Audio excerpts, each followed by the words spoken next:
Hey, we're live, and for the second time around, and I'm talking to Mark Russell again. Almost forgot your name here for a second. Um, so this is the second time I've talked to him. We're going to talk a little bit more about his story. So let me bring him up here. Let me change this around so you can kind of see it a little bit up there. So yeah, I've got Mark Russell here. He just got off working a week of nights, correct? My last three nights, my last three shifts were nights. Oh, okay. I started with, what did I do this time? 6 days, 3 nights, I Ooh. think it was.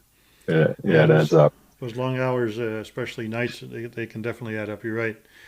We're going to continue on with our conversation now. I don't know if you got a chance to look at the video or remind yourself of what we talked about when we were out there at Helix. Did you remind yourself where we were? I did. I watched it. I watched it earlier today, actually, to kind of refresh myself. And I actually looked through the. I'm looking over here because I actually have it up on my other screen. Right. I looked through that report that you sent me, and yeah, it's kind of amazing how they're able to pull that information just from the questions, and their assessment. They, I saw a lot of myself in that assessment. yeah, and there aren't that many questions that they can get that from. So it's pretty amazing that yeah, you're right. But just to kind of remind or where we were at, we were talking about you on a tuna boat. We are also talking about you flying a little bit of, or starting out right out of flight school and then right into the instructor, which has always interested. Was always I find it kind of amazing that that's the direction people go most often. Um, but yeah, what we really want to talk about is kind of how your personality kind of affected how you handled that tuna boat issue or some other issue that you might want to bring up. But um, so let's bring up that. I'm going to bring up the your assessment here real quick. So this is your personality assessment or your risk type compass assessment. They're refined to look at risk and risk tolerance and risk taking and so forth. So it took a look at those five factors and then redefined it a little bit into this called the risk type compass. So your risk type is called composed. And if we look at the risk type compass, you can see the compass down here, um, and it's basically eight different risk types, and then you have this thing in the middle called the axes. And the neat thing about the new design of their report is you get a lot more information. So the composed risk type, as you can see there, right up here at the top, a high level of poise, self-belief, optimism, and resilience. Basically, you're on an axis that is basically typical. Is called the emotional axis between intense, which is highly emotional, and composed, which is basically the opposite end of that spectrum. Um, and so typical of pilots, which tend to fall right in this big circle here: prudent, deliberate, composed, and then a large chunk of them in the axes, actually in the middle. Um, that is typical of the helicopter pilots that I found when I did my research about 10 years ago. I started doing some research on this, finished it up about 6 years ago now, 5 years ago, and came up with some ideas on where pilots kind of stand, where helicopter pilots stand. And so you're right in the middle of pretty much where pilots tend to be.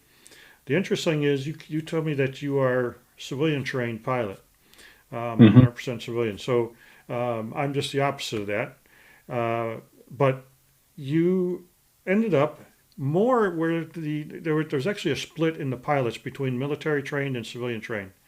The civilian trained tended to be more in the prudent, deliberate area. So this circle right here, where the Army pilots or military pilots in general tended to be more this area, more this area right here. So they split right in the middle, or kind of in the middle, and pretty much went equal to either side of the center line. And that's just kind of I don't know what that really means. Um, I'll talk about it a little bit more here in a little bit, but looking at your personality and how you came out and you said you read your report a little bit. How do you think that helped you deal with that tuna boat incident, which was while you were quite a bit younger, which means you might have actually not, but you probably weren't thinking much about it. You just were responding. Yeah, it's kind of funny. When you read into this report here and it starts discussing my risk type, how it's kind of categorized me, the very first line, the very first sentence of that, it says at the root of this is a high level of poise, self-belief, optimism, were the first three things there. Um, and it's kind of funny, like, it's probably not how I would describe myself, but when hearing it, it's probably how I've heard other people like use certain variations of those terms. Well, my wife will tell you that I'm cocky, but I don't tend to believe that. um, I really do think that, like in that instance, I believed I could do it. But because I said, I had been a instrument instructor, though, looking back on it, such a small amount of time of experience yet. But I had a real belief in myself that I know how to do this. I know what the steps are for a positive outcome of this. Hmm. I have training that's necessary, and um, I feel like I'm typically one who would sooner uh, make the first best action or first best decision for action that I would, or acceptable decision for action Okay. that I would, um, how I would kind of interpret things as opposed to waiting for something to happen and having it out of my hands. Okay. Um, I think um, I think I'm confident in what I do know and in what my abilities are, but I'm also very cognizant of where I would fall short. So I think that um, it's kind of funny. So in that exact scenario, before I got out there, um, 90% of what I did as a flight instructor for the previous couple of years was teach instrument students. That was my position there at the flight school. I was the instrument instructor Okay. um, for the professional students. So, to basically fly an aircraft straight and level for a mile or two, whatever it may be, to me was like, okay, I got this. Yeah. I have that skill set. I can Yeah. do this, as opposed to what the alternative was is possibly, well, I don't know, be sitting there bobbing around in the South Pacific Ocean waiting for a boat to come back for me. Um, and so while it may have been a fairly, you know, brief contemplation, it was something that it was still thought out. I'm one that I was always an anxious kid growing up, and it's kind of funny. I do hear a lot from other people how I always kind of come across as being super calm, but the reality of it is it's like the duck in water. I think I'm actually running at a pretty high speed below the surface that might not come across. Yeah. Um, so I'm really thinking things through. Um, and I feel like I think this kind of, and even back then, I may not have, I think I even said it earlier in the interview. I had yet to know what I didn't know yet. Yeah. I wasn't even aware of what my shortcomings were at that time. But even with that being said, I was probably already, you know, um, willing to grasp at saying, okay, well, I know how to do this. So this is the tool that I do know, and I'm going to use that tool to try to get through this situation. What is you're kind of giving me a bunch of, well, let me just show something here. Let's work down here and I'm going to show you a little bit. So upside tendency of this risk type.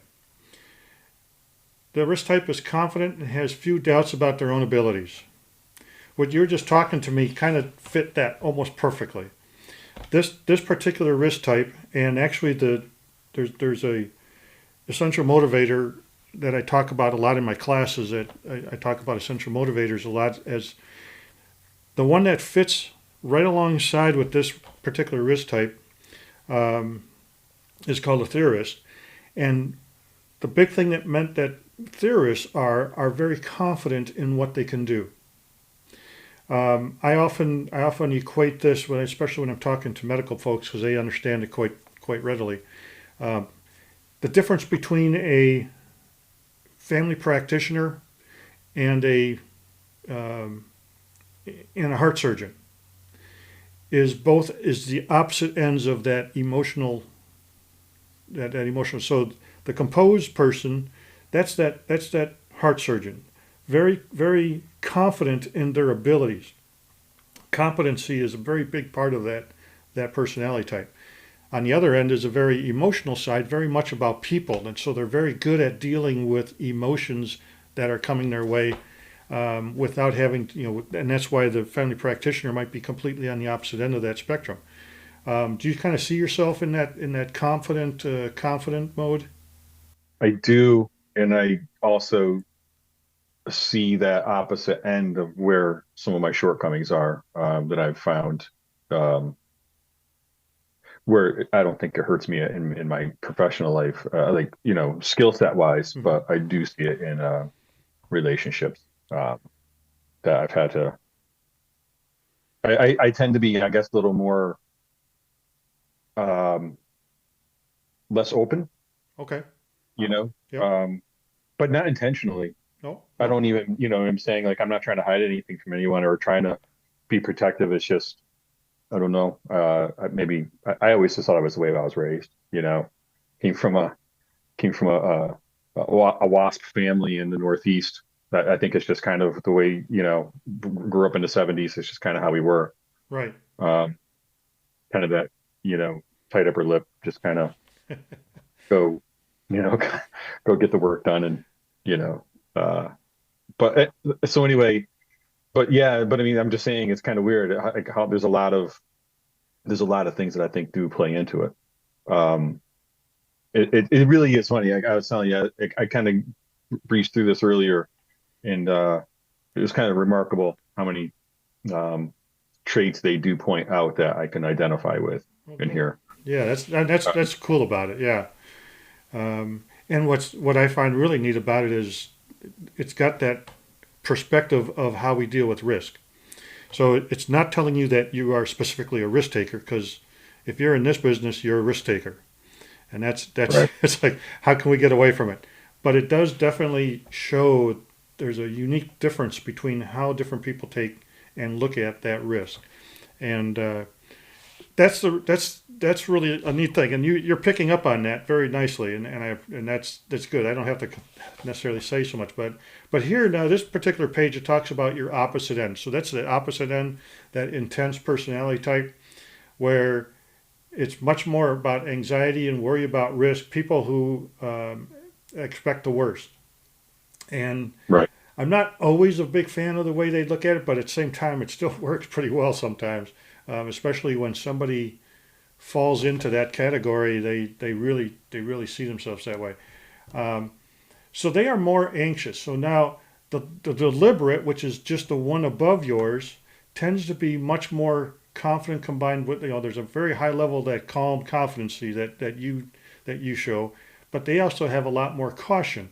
And then one above that, when you start getting into the prudent risk type, and that's the other end of the spectrum where pilots tend to be. Um, Prudent tends to be much more, they tend to talk about rules and regulations.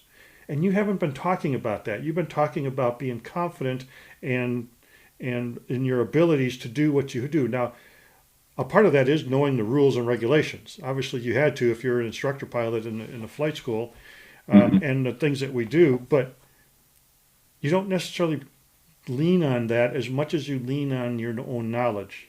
Does that make sense? And is that It does, and um, I mean, I'm aware, like you said. I mean, I'm aware of the regulations. I mean, I was a check airman yeah? for a number of years, so I mean, I'm very aware what the rules are. But the way I look at it is, um, the rules are there. Obviously, we operate within those guidelines, um, within those boundaries. Hmm. It's. I mean, I don't dwell on it. It just is what it is. When it comes to accepting a risk or not, I think it has more to do with, um, is this something that we can, uh, is this something that we can accomplish or not? Right. Um, I mean, knowing the rules, like I'm not saying to do it outside of the rules. I'm just saying that Right. that's not part of the, I don't think that's part of the risk, because if we can't do it, then it's not something that's even something that I have to consider anyway. Does that make sense? Like, I don't mean that it's So what I'm that I hearing, don't care about the rules. It's just yeah, that, well, we're operating within those guidelines anyway, so that's not part of the risk assessment in a way. and that's you're right. I do recognize what you're trying to say, and if I can paraphrase maybe, um, your abilities are based on those rules, Right. and So so I was trained within those guidelines. correct, and So, so therefore your right. abilities are what's important to you, and the rest is just that's the fluff and paperwork and the knowledge and the check airman questions that are asked are what paragraph and line number, and I've never been able to do that in my entire life. I don't know No. those because they never meant anything to me other than, but you had to know that. The other question I have, and I'm going to get off of this for just a moment and ask you about what stresses you out. So when you're out flying or when you're not even out flying, what sort of thing more than anything else might stress you out? Hmm. Um, it's funny. It's probably more the minor things. When something that you hear from people like these big life events um, are stressful. I don't find them stressful because I feel like it's something that's outside of my hands anyway. Okay. It's the little things that I know that I have control of when they go wrong that I become aggravated or stressed out. Um, in ways where, like, if it's something around my house that is out of sorts, and I should be the one that should be able to figure this out and fix it, and I haven't figured it out, that becomes stressful to me. Yeah. Um, so I am very much a solutions oriented person. Okay. And when I don't have that solution and I'm having a hard time solving that puzzle, um, I can get stressed out about it. But I feel like it's kind of funny. I when I'm flying, uh, and maybe it's because I've run enough scenarios over the years and enough experience at this point. There's very little that makes me stressed. Um, because almost like we just said, we're operating within guidelines. Hmm. Um, we're not throwing ourselves out there in weather that we shouldn't be in. We're not throwing ourselves out there without the fuel we're supposed to have. We're not putting ourselves voluntarily into positions that we are beyond our control. You know what I mean? So we're Right. operating in an environment that we're familiar with. That if there is an emergency or something out of sorts, well, then most likely it's something that we either have seen before or it's something that we've trained for. Um, I've I lost an engine in an S-76 while over the East River, getting ready to hold it a holding pattern, waiting to go pick up a passenger. A couple, God, probably almost 20 years ago now. But something that struck me after the fact was, in the moment, there was nothing stressful about it. There was a little anxiousness because we weren't sure what caused that engine to fail. So when we declared our emergency and turned to LaGuardia to make an emergency landing, I was concerned with, all right, I'm constantly looking for someplace else to land in case that other engine fails. I didn't know what caused that first one to go. Hmm. Um, so there was that little thing in the back of your mind. But the overall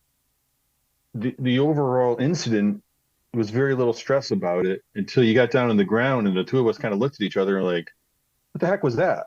Like, what just happened? Yeah. But in the moment, you've trained for that so many times. I mean, just relentlessly over and over again in the Yeah. simulators, um, that you didn't even need a checklist. You literally were already rattling off everything you're supposed to be doing, and it went as smooth as could be, as smooth as we could have asked for. So I don't know. if that makes sense. Like it's things like that I don't get nervous about, but it's the stupid little things like, all right,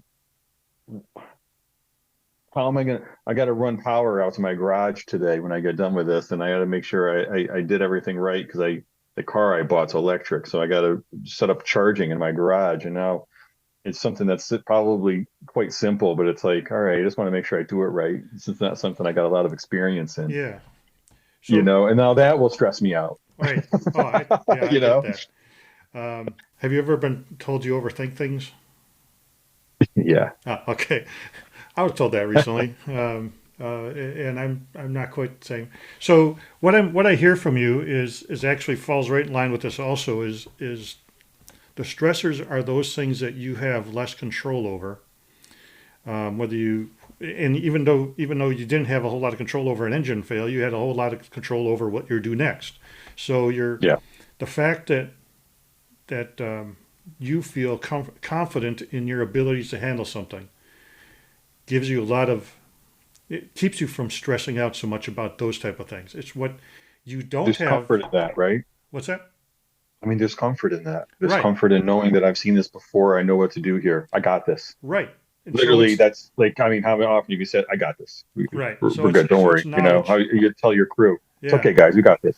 So it's knowledge that gives you your strength. Yeah. Um, so the opposite of that is true when you're stressed. You're stressed because now it's like I don't know what to do, and suddenly you might be questioning yourself, and then that just would drive you crazy. The more you start questioning what your abilities are Yeah. in dealing. So if you ever get in a situation, so yeah, it's funny that you're just falling right into this. So you can go through this, and I'm going to let you go through the rest of this on your own. You can take a look at all the subcategories that they look at, and you can see how you fall into the place where you're at. Nice thing is they give you those things there. There's that most emotional and calm area. They've actually added some additional lines in here that they didn't a few years ago when I did the research. Otherwise, this would have been really a lot different. I would have really looked into it a lot more. That out. So this is another part of the risk type compass that I find rather fascinating. But this is a 100% rule. So this is basically a pie. And as you answered the questions, as you answered them one direction or another, you would add to whatever side that was, and it would take away from the other four sections. So what this is telling us is that you are most comfortable with financial risk taking. Hmm. I don't know if that makes sense to you or not. You are next most comfortable, it looks like, with health and safety risks. I should say health and safety risks is what you're most comfortable with, and then financial risk is second. And you can look down here at the bottom at the key. Health and safety is basically inattentive to matters that may impact health and well-being. And one of the things they talk about is willingness or not willingness to go see your doctor. Now, what do pilots fear more than anything else? Yeah. We all got the white coat syndrome, right? That's correct. So I'll put the doctor off for another year if I can, Yeah. even though I have to do my medical every year. Most of us are I just went and did my I just went and did my medical this morning. okay. So most of us are willing to put that medical aside if we could, and kind of we don't want to go see the doctor. Doctor's the guy that's going to take away our medical, Right. and that's a negative.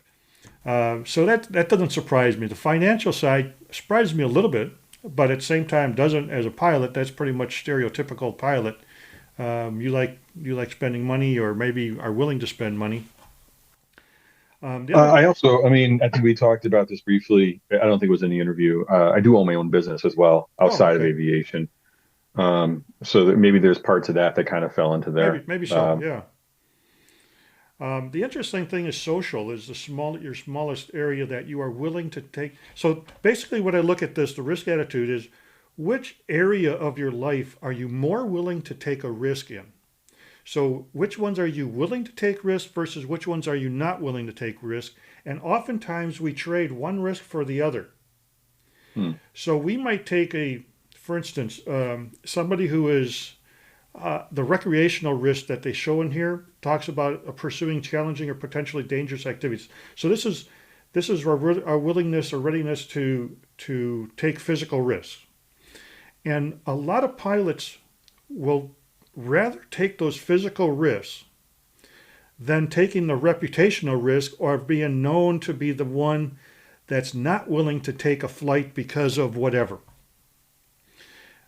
So they want to be known to be, pilots tend to want to be known. And so they would rather do what's most comfortable to them, which is typically flying, and take those risks, as opposed to taking a risk of being known to being that pilot who won't fly. Yeah, I mean, this is one of those things that may have changed over the years for me too, though. Yeah, I would imagine when I was younger, I was probably someone who's like, I'll go do that. I can handle that. yeah. And now I don't care what anybody thinks about Oh, that. excellent. Yeah, I don't, I don't need to. I find that I just don't need to find a need to prove myself. yeah, That that I feel, and I think most of us do as we age, right? That I've kind of shown what I can do. I don't need to now prove that I'm able to go do this thing. I've done it so many times yeah, that I'm now making a decision based on what I believe to be the right decision, as yeah. opposed to what's going to give me more credit in somebody else's eyes. Yeah, that's a really good way of thinking about it, and I feel the same way. Towards the end of my career, I just didn't give a rat's behind about what somebody thought about me anymore. I did what I felt was real important. So yeah, that's the risk type compass, and how it talks about you, and you pretty much see a lot of it already. I mean, you were talking pretty much right on track with where it had you identified in there, and that's pretty cool. Yeah, it's kind of crazy, right? Yeah, I know. And most of the time when I talk to people about these, it's like they're seeing the same things, and I haven't really spent a lot of time talking to anybody about their until just now starting this project with the Icarus tales and telling stories, and that's pretty neat to me too, just to see this kind of come out and hear you talking this way. Um, Let me bring us both back here. Yeah, I'm just gonna expand you out there. Um, so yeah, I mean it's been. I mean, this is something that I think is worth talking about. Talking about where we were and how we got into some things. Like I said, I got so many stories about some of the things, and a lot of them are just I found myself in the situation. It's like I might have been the cause of it. I might not have been the cause of it. It doesn't really matter. Now, how do I get out of it? So there's so much to flying, and I think there's a lot of this that we're not allowing the young pilots to do anymore, to figure out things on our own. There's so many things going on inside our cockpit now that are tracking everything that we're doing and seeing everything that we're doing. We're afraid to take little risks that might help us learn more about what we can and can't do. And so I'm hoping that some of these stories might help people out, might help people see. Um, Yeah, I wonder too if we're going down this road of automation for everything, in that we're we're almost we're giving crutches yeah, from the beginning, so that they're not able to build maybe some of those foundational skill sets strongly enough, so yeah, that when things do go wrong. Um, I had a new pilot recently, just actually this morning, telling me when I was leaving work that he'd only flown the aircraft with the four-axis autopilot. Now he's in the one the one that we have is we're just VFR only program where I am now, mhm, and he's like, oh, I don't, this autopilot's terrible. I was like, this autopilot's great. This autopilot will shoot a precision approach right down the minimums for you. You know what I mean? Like, but yeah, you need to stay on the pedals. You got to make, you know what I mean? So I yeah, mean, like, yep, you need to rely on your other skills, like yep, your pilot skills, in order for the thing to operate properly. yep. Don't forget those skills. Just No, it's it's yeah, that's the amazing just thing. I grew up in the world of hand flying everything because yeah, I didn't have anything on board, And No. my last one was a 135 P3H, four-axis autopilot. Um, and it fought me. I should say, I fought it tooth and nail, Yeah. trying to fly it. And I just finally realized I had to take my hands off and my feet off and just leave it alone. And I still fought it, even Yeah. no matter what I tried. So uh, yeah, it took a while for me to even get close to that. But we're almost out of time here with the Zoom call. But I'm going to.